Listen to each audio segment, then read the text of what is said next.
Hola a todos, soy un tío blancuetero y aquí os dejo la segunda parte de la entrevista a Antonio Escotado. Disfrutadla. Me da muchas veces la sensación, esto pasó en España cuando no estaba Vox, pues el PP era de derechas o Ciudadanos era de extrema derecha, dependiendo un poco de a quién preguntases, ¿no? Eso era todo terminología a la izquierda. Claro, era todo terminología. Porque si no eres afásico, todas las palabras de la lengua tienen sinónimos. Si te fijas, no hay sinónimo para derecha. Es o derecha, sí o sí. O sea, no hay matiz. Toda esta transición que hubo de las antiguas derechas de la CEDA, por ejemplo, en España con Gil Robles, a lo que es ahora, de eso nada. O sea, ¿qué es Vox? Vox es la rama no hipócrita del PP. Nada más. Es el sector no hipócrita del PP. ¿Que son de derechas? Para nada. ¿Que son de ultraderechas? ¡Qué ridículo! Pero si lo que quieren es simplemente proseguir lo que Europa lleva haciendo desde que se constituyó como Europa, que yo diría que es desde el puente aéreo de Berlín, que al fin acabó con el odio de franceses, ingleses y alemanes que llevaban siglos y siglos odiándose a muerte. A partir de entonces se dieron cuenta de que no. Y ahí ha florecido la UE, que es con mucho la institución política más larga y más benévola que ha conocido la historia de la humanidad. O sea que estamos mejor que nunca, pero que, claro, los que apoyan la discordia, los que creen que solo ese camino nos lleva a una mejora, pues siguen ahí. Y ahora tienen como más, es un pequeño momento como de redoblar de campanas. La figura de Pedro Sánchez, por ejemplo, ha adquirido relativa importancia en los últimos meses. En ese contexto hay mucha gente, y yo casi todas las personas con las que he hablado me han reconocido que Pedro Sánchez es probablemente el peor presidente que hemos tenido durante la democracia en España. Entonces, en ese contexto... Y el único que ha llegado sin ser apoyado por el voto. El único que ha llegado sin ser apoyado por el voto y que ahora parece el único que tiene posibilidades de ganar las elecciones. Ya no tanto de ser investido presidente, pero sí de ganar las elecciones. Sí, pero ¿por qué parece? ¿Será verdad o es solo parecer? Yo creo que la ciudadanía está siendo interpelada. La ciudadanía tiene que ponerse seria y pensarlo. Este caballero no ha sido votado y sin embargo ahora parece que, bueno, se puede interpretar como que lleva ahí 8 meses... aprovechando los resortes que tiene el poder político, el dinero que tiene el poder político para instaurar su propaganda y montarse su chiringuito. ¿Habrá sido esto capaz de hacernos olvidar que es una copia de Zapatero? Porque él lo es. Pero Zapatero era capaz de hacer frente a un diálogo sin preguntas pautadas de antemano. Yo estoy seguro que Sánchez es incapaz. Yo estoy seguro de que si Sánchez se somete a un careo público en la televisión con los otros partidos, quedará demolido. Pero es posible que lo evite, como lleva evitándolo desde que está en el poder. ¿Te habrás dado cuenta que no ha debatido nunca hasta ahora? A Pedro Sánchez, antes de las anteriores elecciones, sí recuerdo que participó en varios debates... No, desde que es presidente del gobierno. Lo que yo tengo entendido es que hay que presentar las preguntas antes y que las preguntas sean aceptadas. Lo que no está dispuesto es a aceptar eso, la improvisación, con alguien y por largo. Espero que no pueda evitarlo y confío en que si no puede evitarlo, pues tenga el destino que tiene la falta de inteligencia frente a la inteligencia. Veo que, por ejemplo, en los asuntos que hemos tratado antes de feminismo, la ley de violencia de género, cosas así, Ciudadanos, a mí me da la sensación de que sí podría llegar a estar perdiendo ciertos apoyos en tanto en cuanto se posiciona de una forma muy tibia con cosas que yo veo a través de las redes y a través de mucha de la gente que me rodea que no quieren de alguna manera votar a Vox o irse a sitios que a lo mejor no interpretan como cercanos a su línea ideológica, pero que ven que Ciudadanos de alguna manera sí que está teniendo cierta tibieza y por intentar de cara a la galería tener una cierta imagen, pues no se llegan a posicionar claramente con respecto a ciertos asuntos como puede ser la ley integral de violencia de género que hasta hace poco están defendiendo. El otro día Inés Arrimadas estaba hablando de la brecha salarial, que a mí me parece una desgracia intelectual Y tanto, tienes toda la razón. Que se puede hablar de esto en estos términos dándole cierta validez. como No, si no, fuese. no, es que la solución de la brecha salarial sería un decreto de igualación que equivaldría a destrozar la economía nacional y va a destrozar toda la sensatez y sentido común del asunto, por supuesto. Pero pudiera ser que Ciudadanos, con tal de ganar votos, hiciera lo que fuere y sobre todo perdiera identidad. Y al perder identidad, no quedase claro aquello para lo que nació, heroicamente como nació Rivera solito en Cataluña o con 4 amigos y diciendo que no, que yo me opongo a esta castaña, aunque tengan 7.000 millones todos los años extra que les dio Zapatero a través de la gestión del IRPF, que ahí también el señor Zapatitos ha hecho las suyas. No, aunque tengan eso, Albert se alzó, creó Ciudadanos y el partido es el más votado de Cataluña. No hay un político heroico desde la transición como Albert. Es joven, no tiene experiencia, tiene que rodearse de personas que forzosamente recibirá, pues eso, buscavidas, desalmados, gentes que quieren progresar a cualquier precio, pero él necesita cientos y cientos de ayudantes. En este momento es muy delicado. Un estadista tiene que tomar decisiones que a primera vista pudieran parecer impopulares, pero que luego, en cuanto demuestre que está dominado por lo políticamente correcto, porque él cree que va a perder votos si no se alinea con lo políticamente correcto, creo que una mayoría del país se ha dado cuenta de qué hay detrás de lo políticamente correcto. Entonces, el sentido de Ciudadanos, espero que Albert no lo olvide, es ser uno de los instrumentos para romper el bipartidismo y instar algo parecido a un gobierno de reconciliación nacional.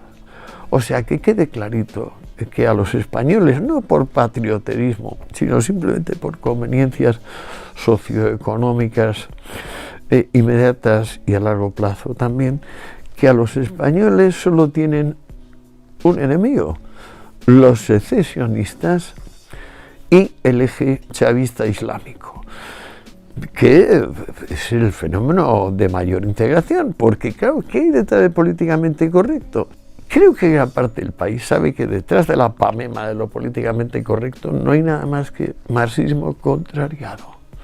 Ahora sí, ya desde el 67 se forma la OLP, que es la verdadera central terrorista del mundo, y con dinero árabe y fundamentalmente ruso viene Arafat a levantar la bandera de la Revolución Palestina, que todavía está ahí. Bueno, ahora tenemos muy clarito que por un lado hay unos señores que por fortuna son feos y tontos como los de Bildu y los de la CUP, y que por ahí lo van a tener muy difícil, y por otro lado está esto, el gran eje de los que han perdido históricamente su papel como espíritus redentores de la humanidad, que son por una parte el Islam y por otra parte el marxismo, que se unieron ya muy clarito con el abrazo de Chávez y Ahmadinejad.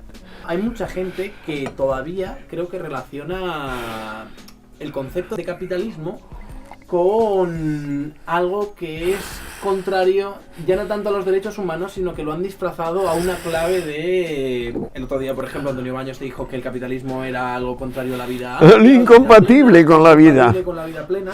En un sistema com aquest. Es tracta de poder viure.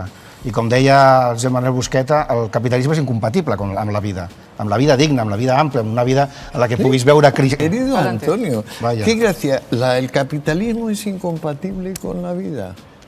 Sí, yo creo que sí.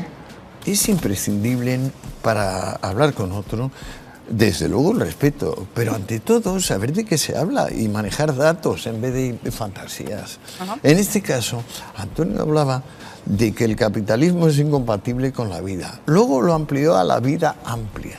Pero claro, desde Einstein y antes también, sabíamos que toda realidad es relativa. Es decir, que si no se puede comparar con otra, pues es una pura vaguedad, es bla, bla, bla. De modo que esa vida amplia, Antonio, ¿dónde se ha dado? ¿Dónde se ha dado? Sí. ¿En qué momento histórico Sí. se ha dado? O ahora, ¿en qué lugar? Se ha dado evidentemente espuriamente, se ha dado en pocos momentos. Hombre, ¿En cuáles? El primero que me viene a mí sería el verano del 36 en Barcelona, por ejemplo, con las colectivizaciones y el corto ¿Y verano eso de la fue el anarquía. momento de la vida amplia? Desde mi punto de vista fue un bonito momento en el cual se podía imaginar una vida amplia. Pero, Plantea, Antonio, pero- en la historia de la humanidad vamos a tomar en consideración lo que pasó en el 36 aquí. Como Dicho en Barcelona, un sí. testimonio, digamos, comparable. Usted me ha preguntado, yo le he contestado. No, pero primero dijo incompatible con la vida. Cuando yo le dije en serio, dijo, bueno, con la vida amplia, que luego ya la precisó que fue unos momentos del 36 en España, cuando Companys mataba a Mansalva por allí. Pero bueno, a Baños le parece que en ese momento hubo la vida amplia. Baños tiene la sensación de que hace más por la humanidad el empleado que el creador de empleo. Claro, esto es un disparate completo. Y además está basado en que el creador de empleo trabaja menos que el empleado, lo cual es obviamente mentira, porque si el empresario no trabaja hasta el triple que el empleado, simplemente se va a pique su empresa. Pero la especialidad que ha permitido a Occidente llegar donde está es precisamente que le dices al empresario, cuidado, si no te sale, yo no te voy a ayudar. Ahora, también te digo que si te sale, tampoco te voy a expoliar. Sobre esta base, sobre la base de que el trabajo rinde al hombre y se lo puede crear, la hora o el año de trabajo ha rentado tan mucho más que en las sociedades donde esto no sucede, o sea, donde hay servidumbre, donde hay esclavitud, que simplemente se ha impuesto aquella sociedad donde el trabajador podía apropiarse los frutos de su trabajo. Toda la película que monta Baños, que por decir Baños, pero en fin, que viene de Marx, es que una causa inexplicable no se toma en cuenta que los grandes empresarios son gente que viene el 99% de ellos del pueblo más bajo. O sea, por ejemplo, Owen, el creador de la primera empresa con 3.000 operarios, trabajaba desde los 6 años y estaba muy orgulloso de haber trabajado desde tan jovencito para ayudar a su familia. Bueno, si ahora te fijas en las grandes fortunas, por ejemplo, Carnegie, Morgan, Robert Bosch, el de la bujía, Carl Rice, el de las lentes, todos son gentes que vienen del pueblo y se hacen a sí mismos. La idea de que el empleador le roba al empleado es tan grotesca, pero sin embargo está.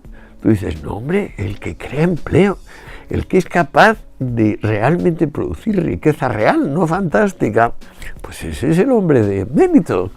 ¿Por qué no se miran las cosas un poco como son? En vez de con este camelazo, por ejemplo, de que los ricos no van al cielo, los empleadores no son filántropos, los buenos son los empleados que quieren trabajar lo menos posible, y los buenos son las mujeres pues continuamente acosadas. Yo creo que se van a ganar estas elecciones, el mundo en general sigue optando por el ser frente al no ser, la concordia va a seguir primando sobre la discordia, pero qué disgustos, qué preocupaciones, qué sobresaltos me causa ver que mis congéneres estudian tan poco, dedican tan poco rato a informarse de lo que hablan, a saber lo que dicen, con qué soltura se pasan al dogmatismo. ¿Por qué? ¿Qué es el dogmatismo, a tu juicio? Yo creo que el dogmatismo se da cuando tenemos una idea que está absolutamente desarraigada de la realidad y a partir de ahí creo que hay una tendencia a la perpetuación de estas ideas en tanto en cuanto su aplicación práctica nunca va a tener una consecuencia que sea algo visible para todos nosotros. Es decir, si yo, por ejemplo, tengo una idea alrededor de la brecha salarial que no coincide para nada con lo que es la realidad, da igual cuántas veces yo intente implementar las medidas que intente implementar para cambiar esto, que estas nunca van a poder ser cumplidas. Entonces yo al final lo que voy a obtener va a ser, pues eso, una idea que es más un dogma en tanto en cuanto esto es indemostrable porque no hay una manera humana que sea demostrable, porque no coincide en este caso con lo que tenemos,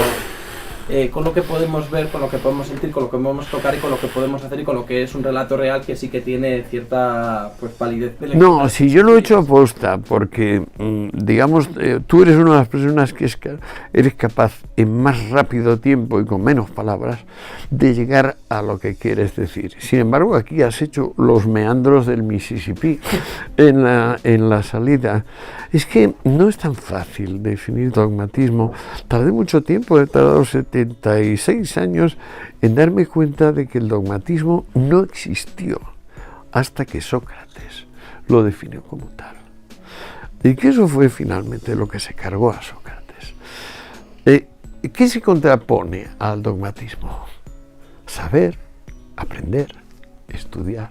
El dogma es nada más que la confianza en lo que sea, en la afirmación que fuere, pero confianza infundada.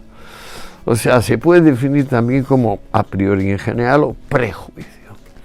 Pero hasta Sócrates no se había conseguido identificar, fíjate que tiene diversas ramas interminables, no se había conseguido unificar el concepto, porque no tenía el hombre tan claro que del consejo délfico, conócete a ti mismo, de eso se derivaba inmediatamente, pero inmediatamente, sin mediaciones, el destino humano, el saber.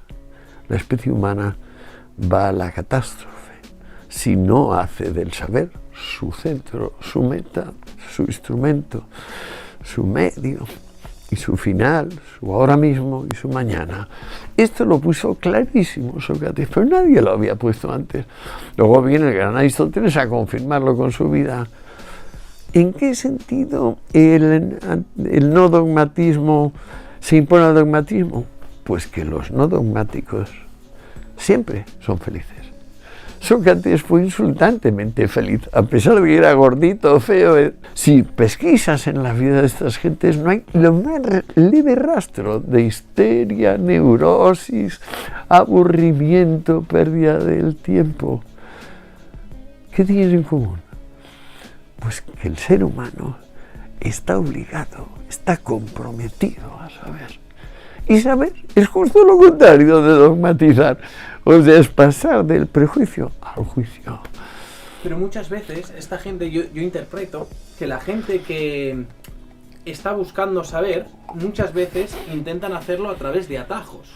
Es decir... Claro, no de fuentes primarias, que es el único camino de saber. Claro, pero muchas veces cuando la gente está hablando del saber, lo que ellos dicen es de explícamelo fácil. O sea, quiero que me des una explicación de todo que yo pueda tener ahora mismo y que la pueda aplicar básicamente a cada problema que yo pueda tener a lo largo de mi vida. Y eso es lo que le da el cristianismo, el islam o el marxismo, es decir, una explicación fácil de todo.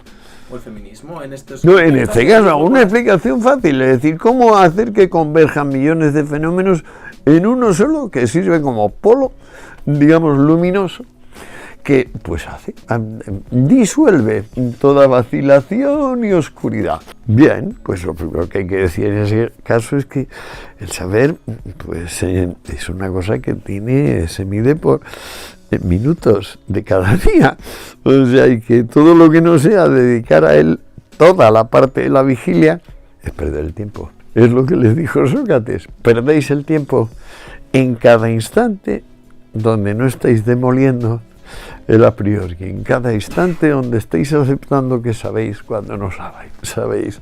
En cuanto a saber, pues ¿cómo lo sabe? Pues hablando con la gente, como hacía él, y luego pues recurriendo a las fuentes primarias de cada asunto.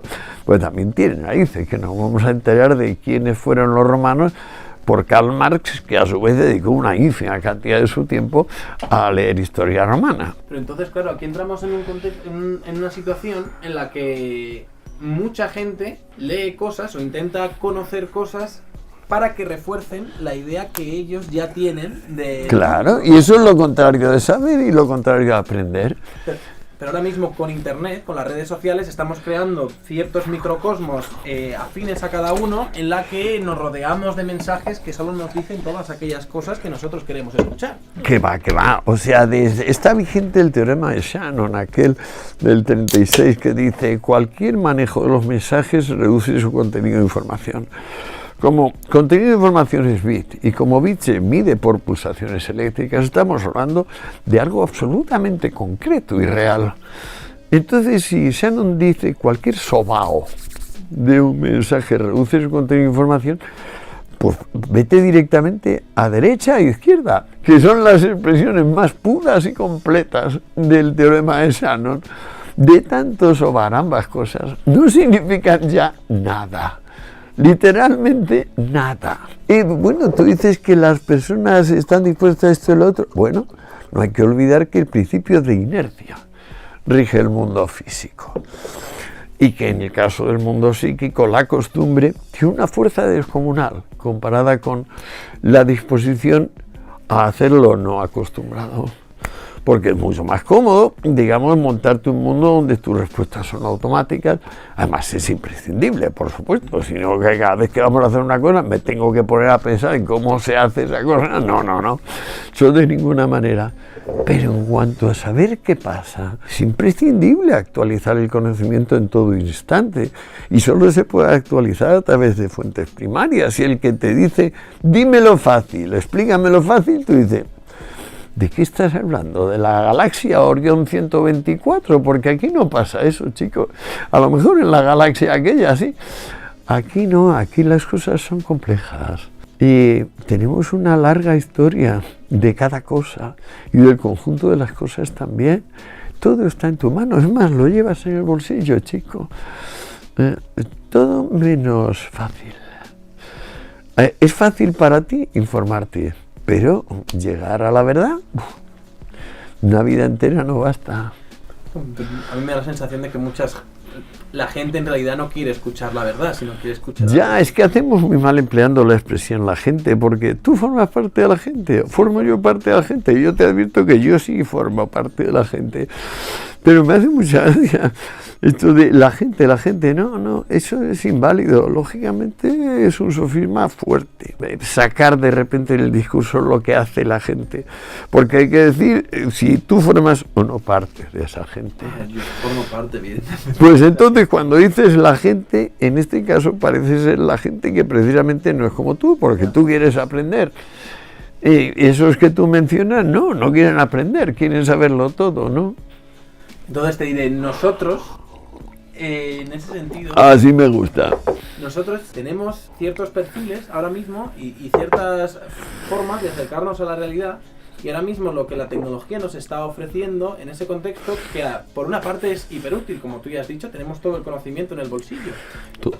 Pero por otra parte, tenemos pequeñas realidades que se forman alrededor nuestro que nos dicen exactamente las noticias que queremos escuchar. Los likes a las fotos que has subido. Los likes a las fotos que hemos subido, pero eso es algo más accesorio en ese sentido, pero sí que a la hora de informarnos, yo veo a mucha gente que dice, ¿tú a quién escuchas? Y dice, mira, yo te escucho a ti, leo este periódico, y esto, y el rollo de ninguno de estas cosas van a contraponerse, todas van a ir más o menos en la misma dirección. Claro, y tienes que recordarles entonces, acuérdate de aquel gordito, calvo, feucho que había en Atenas, el tal Sócrates, que dijo que violas tu naturaleza, degeneras como animal, si no eres animal racional. O sea, tienes que ser racional para ser el animal que eres, porque si no, como especie biológica, somos una cagarruta comparados con los corzos o con los tigres o con los elefantes. Lo que realmente nos ha dado el ser es precisamente la racionalidad. Se nos olvida, descansamos. Finalmente yo me estoy pensando en un mundo donde dentro de 50 años serán las 4 o 5 cabezas que realmente vivan para saber, las que gobiernen todo, y lo otro sea un rebaño cómodamente instalado en su zoológico, porque realmente, claro, como no quieren saber, pues no deben obrar, porque solo podrían obrar de forma disparatada. y mejor que no intervengan. ¿No te acuerdas de La rebelión de Atlas, el libro ese de la Ayn Rand? Que es una pesadez, es un tocho de miles de páginas, pero el argumento central es que los grandes empresarios, las grandes mentes del momento se van de huelga. Y estamos hartos de que vayan de huelga los empleados. Ahora nos vamos de huelga nosotros. El mundo queda inmediatamente paralizado, congelado y se va al garete.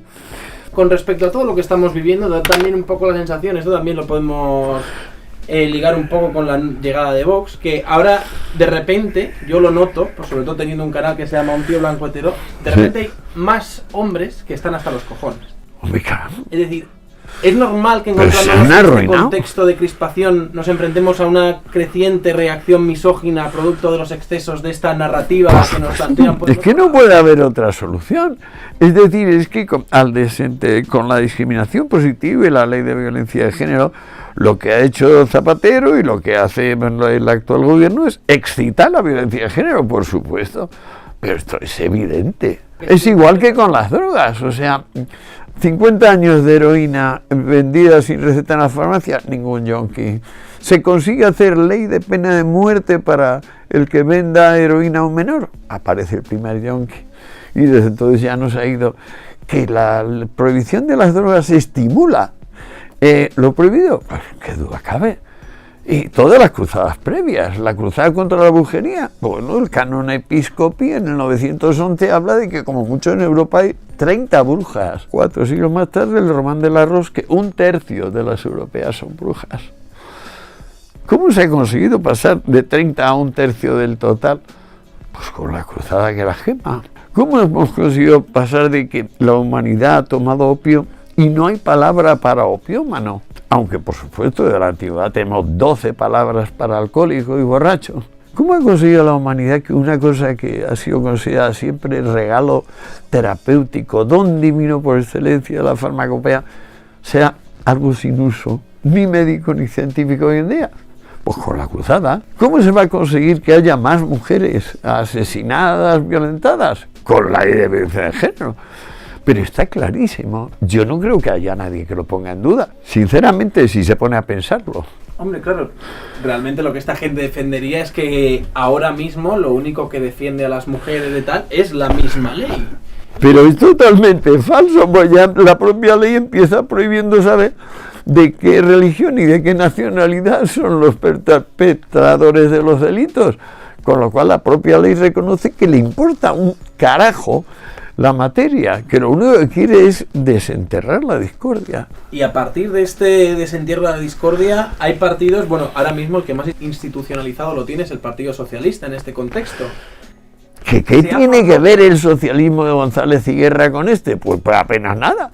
Pero este es posmoderno, es decir, este coge eso que, decepcionado en mayo del 68, se pasa al terrorismo durante 10 años y luego viendo que también aquello se acaba, se instala en el altermundismo y lo políticamente correcto, que es lo que tenemos.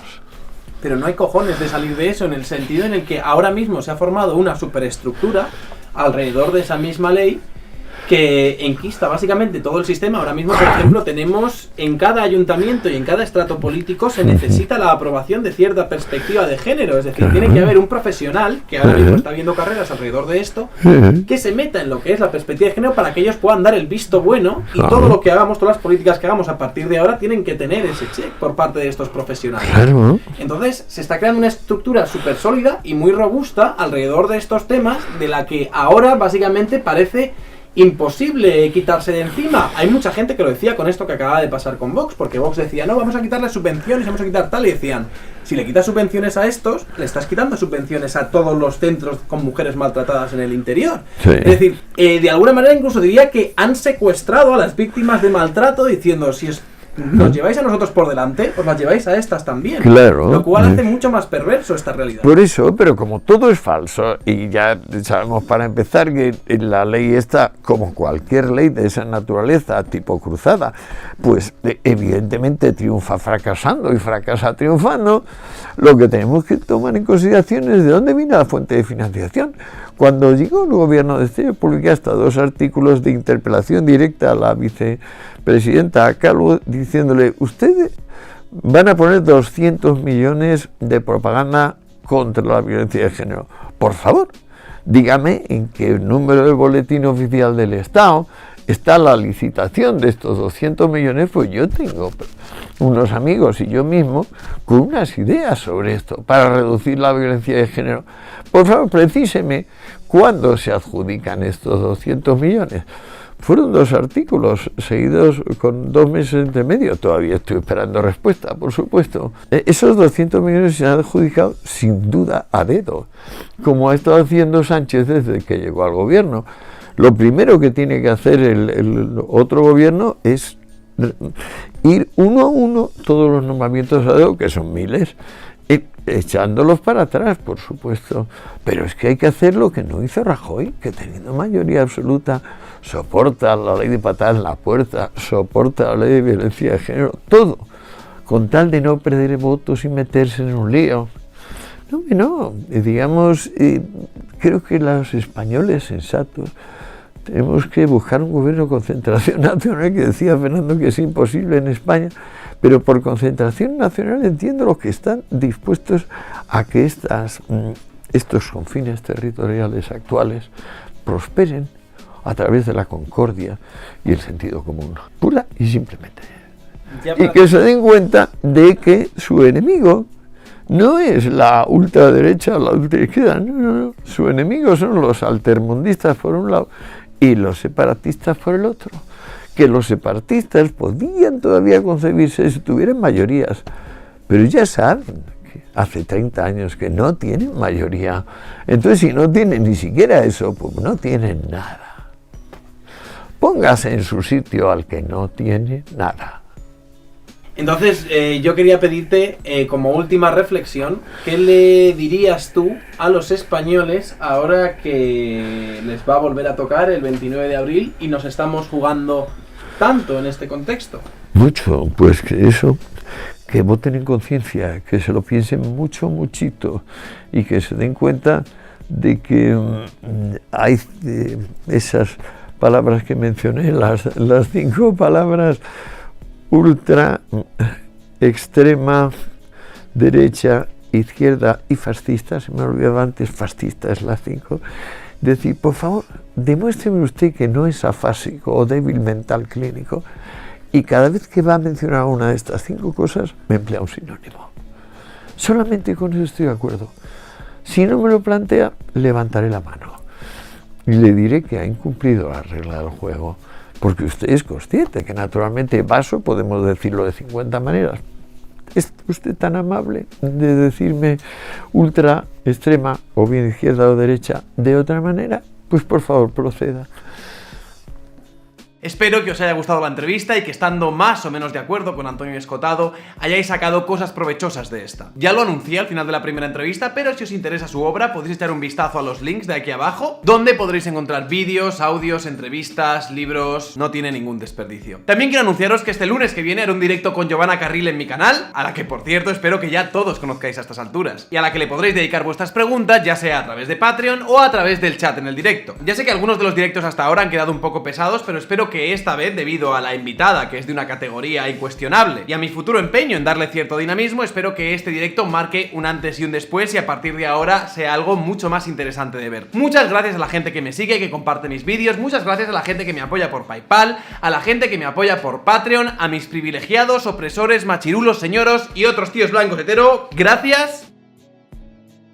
En la primera parte de la entrevista a Escotado se me olvidó agradeceros a los Patreon, así que aquí os pido disculpas por no haberos puesto. Sois vosotros los que hacéis posible que pueda seguir subiendo este contenido, así que os lo digo de corazón, que muchas gracias. En relación a todas estas polémicas y disputas que se están viendo estos días en Twitter alrededor de mi persona, quería pediros disculpas por la imagen que haya podido dar en algún momento. Las cosas en Twitter se magnifican más de lo que deberían y yo por mi parte os prometo que no voy a entrar más al trapo en este tipo de conflictos, os lo juro. Por lo que por mi parte y alrededor de discusiones vacías y personales no tengo mucho más que añadir. También deciros que crearé una nueva sección de vídeos en la que contestaré a los mensajes de audio que me manden algunos miembros de Patreon. No sé si hacerlo al final de cada vídeo, como haría Villanueva en la Contracrónica, o hacer un vídeo en el que contesto a varios audios sobre preguntas que yo considere que puedan ser interesantes para todos. De cualquier forma, si estáis suscritos a Patreon, por favor dejadme vuestros audios en el chat que he habilitado para esto. Y no lo uséis para subir memes, cabrones. Y en fin, que gracias a todos por estar ahí en los momentos buenos y en los momentos malos. Y creo que no tengo mucho más que decir. Un saludo y hasta otra. No, parad el puño, claro que me pongo el guante.